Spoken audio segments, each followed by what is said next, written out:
This is Dimitri Lascaris reporting for the Real News Network from Montreal, Canada.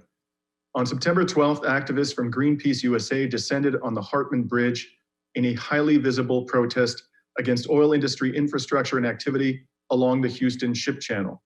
They hung from the bridge for 12 hours, and just before the Democratic debate began, about 30 minutes away, over a dozen of them were arrested.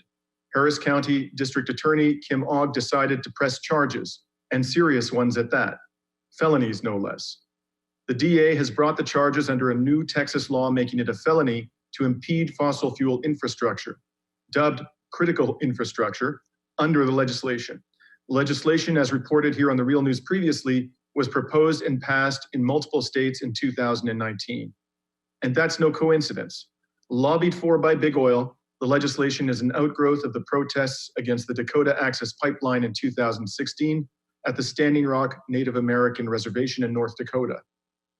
The activists also face federal misdemeanor charges for obstruction of navigable waters. Texas is now the second state to use the Critical Infrastructure Protection Act to throw the books at activists protesting fossil fuel infrastructure in an era of a climate emergency. Here to talk all about this is Jonathan Butler, one of the Greenpeace activists facing these charges. Jonathan is the democracy campaigner for the Democracy, Peace, and Justice team at Greenpeace USA. Thank you for joining us, Jonathan. Thank you for having me.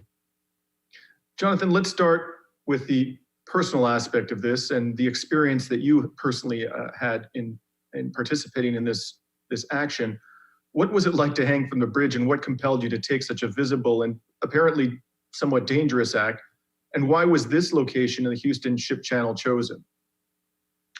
Yeah, so the Houston Ship Channel is an important piece of the fossil fuel industry's operation. Over 700,000 barrels a day go through that thoroughfare. And the fact that about 1/3 of the nation's export of oil goes through that channel. So it's a crucial piece of the fossil fuel industry's structure. And it's also a piece of why we felt it was very necessary to take bold action, because it's a prime opportunity for us to be able to really stand strong and say, yes, we are in a climate emergency. We're in a crisis right now, and we need to take bold action. And the fossil fuel industry has to be held accountable for the damage that they're doing to our planet.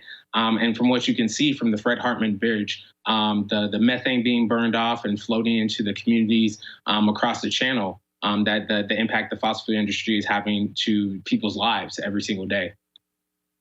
And can you explain to us in somewhat more detail what charges you're facing, you and your fellow activists, and what the maximum potential penalties are? Yeah, so we are facing the federal misdemeanor charge, and then we're also facing a state level felony charge, which is the Critical Infrastructure Bill. The Critical Infrastructure Bill is a part of a larger trend that's been popping up across the nation, where we're seeing secretive groups like ALEC, the American Legislative Exchange Council, and also lobbyists and other people who are in support of the fossil fuel industry pushing forth on legislation that's anti-protest, anti-free speech, and putting together these measures to really discourage and chill people's ability to peacefully protest. Because oftentimes where we're seeing these critical infrastructure bills pop up, they're not actually bills that are helpful. They're duplicative for laws that are already on the books that would normally be considered maybe trespassing or maybe just a misdemeanor are now being elevated to this ridiculous level of being a felony and carrying the weight of large fines and also significant time in jail. And so we're seeing this concerted effort by the fossil fuel industry just to really just overlook the laws that are already on the books, such as trespassing when people are trying to just peacefully protest. And being elevated to this really horrific level, just to chill people's right to dissent. And just to put a finer point on it, you have an understanding of what the maximum prison term is under this Critical Infrastructure Act? I have to look more deeply into Texas specifically, but we've seen across the nation either it's 180 days in prison, and some go all the way to a $100,000 fine plus 10 years in prison. So there's a large range, but what we do know is that these laws are overly broad, they're overly vague, and they're just meant to really chill people's ability to have free speech and peacefully protest. Jonathan, there's a bit of a sad irony here in that the action was motivated, as I understand it, to gain visibility before the Democratic Party presidential debate, visibility, that is to say, for the climate emergency, and to draw attention to the main culprit in that emergency, the oil industry. Then this industry is not only involved in exacerbating greenhouse gas emissions, but also creating an environmental quagmire for people living along the Houston Ship Channel.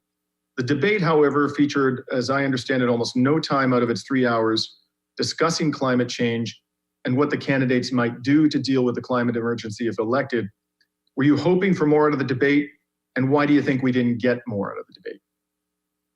Yeah, so we're definitely aware of the moment that we're in, and the fact that this action was taking place on the same night as the Democratic debates.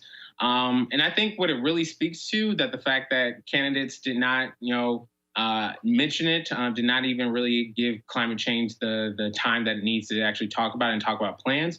I think just speaks to the larger issue of the fact that we really have to continue to do this work and continue to press our presidential hopefuls and also elected officials who are already in office to actually make climate change a priority and actually understand the crisis that we're in. Because it's great that they had the climate forum, the town hall.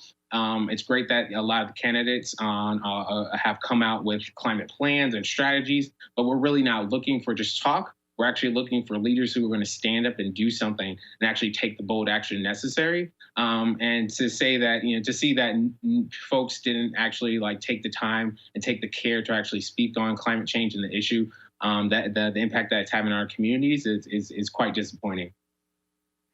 Well, we've been speaking to Jonathan Butler, an activist from Greenpeace USA, who participated in an action in Houston recently and who's now facing criminal charges for what it amounts to, essentially peaceful civil disobedience. Thank you very much for joining us today, Jonathan. Thank you for your time. And this is Dimitri Lascaris reporting for The Real News.